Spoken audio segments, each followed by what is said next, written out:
कहानी एक ऐसे घर से जहां शादी का माहौल है, लेकिन टेंशन और शांति इतनी कि शादी का घर किसी जंग के मैदान जैसा दिख रहा था।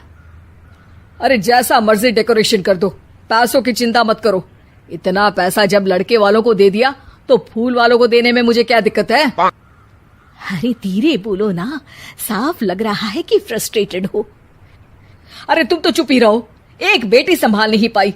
सारा दिन मैं काम पर जाता था, सोचता था घर पर बच्चों को अच्छे से संस्कार मिल रहे होंगे, लेकिन नहीं, मैडम को तो अपनी किटी और फैशन से फुर्सत मिले तब ना।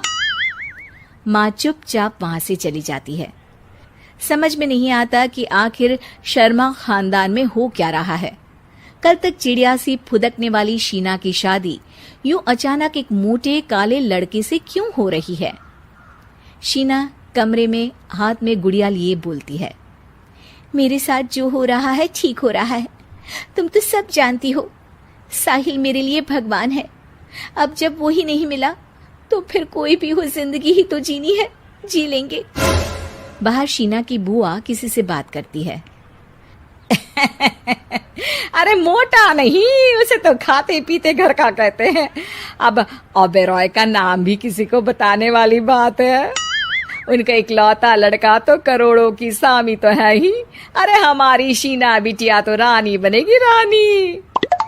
इन सब के बीच कहीं कोने पर शीना हाथ में मेहंदी सजाए बैठी थी और आंखों में आंसू सजाए। और वो समय भी आ जाता है जब शीना मंडप के नीचे हाथ में वरमाला लिए खड़ी होती है, लेकिन तभी अफरा तफरी मच जाती है।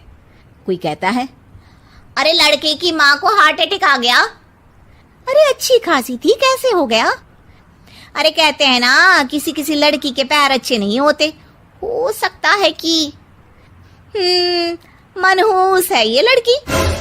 शीना पास खड़ी सब सुन रही थी। फिर शीना अपने कमरे में आ जाती है। शादी ये कहकर नहीं होती कि लड़की मनहूस है। अब लगातार शीना के लिए लड़के देखने आते, लेकिन आस पड़ोस या किसी के कहने पर शादी हर बार टूट जाती। लेकिन एक दिन, अंकल, मैं काफी दिनों से आपसे मिलने की कोशिश कर रहा था, लेकिन हिम्मत नहीं हो पा रही थी। अरे बेटा, हिम्मत तो हमारी टूटी पड़ी है। वैसे कौन हो तुम?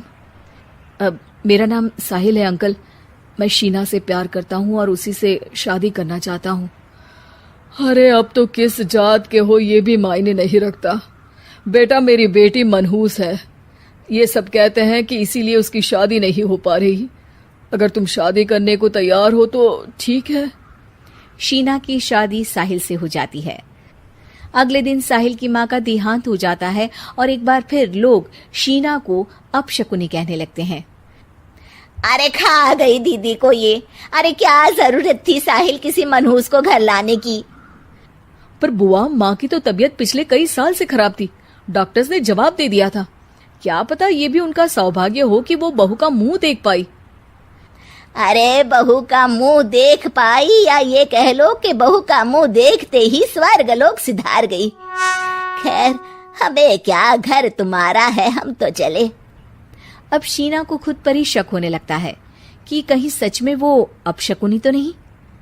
साहिल, हम दोनों की शादी नहीं हुई होती तो अच्छा था। देखो ना, कैसे पहले मेरी शादी टूटती थी और अब तुम्हारी माँ भी। अरे ऐसा कुछ नहीं होता शीना, अपशकुनी वगैरह कुछ नहीं होता। ये सब तो ईश्वर के खेल हैं। वो शादी तुम्हारी इसलिए टूट गई क्योंकि तुमको मेरी पत्नी बनाना था, और माँ का जाना तो तय था। वो काफी बुजुर्ग थी, साथ ही एक ऐसी बीमारी से जूझ रही थी जिसमें डॉक्टर्स भी उन्हें नहीं बचा पाते।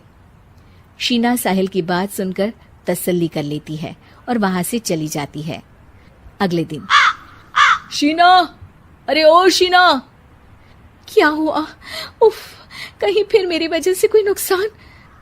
अरे नहीं नहीं शीना, तुम जानती हो, जिस प्रॉपर्टी के केस को हम बरसों से लड़ रहे थे उस पर फैसला आ गया, वो भी हमारे हक में। अब हम करोड़पति हो गए शीना। शीना शांत रहती है। अरे क्या हुआ? करोड़ पत्नी बनकर तुमको खुशी नहीं हुई? शीना की आंखों में पानी आ जाता है। चलिए जी, कुछ तो अच्छा हुआ मेरी जिंदगी में आकर आपके साथ। साहिल शीना को गले लगाकर कहता है, मेरी नई नौकरी भी तुम्हारे ही आने से लगी। ये प्रॉपर्टी का केस जीता।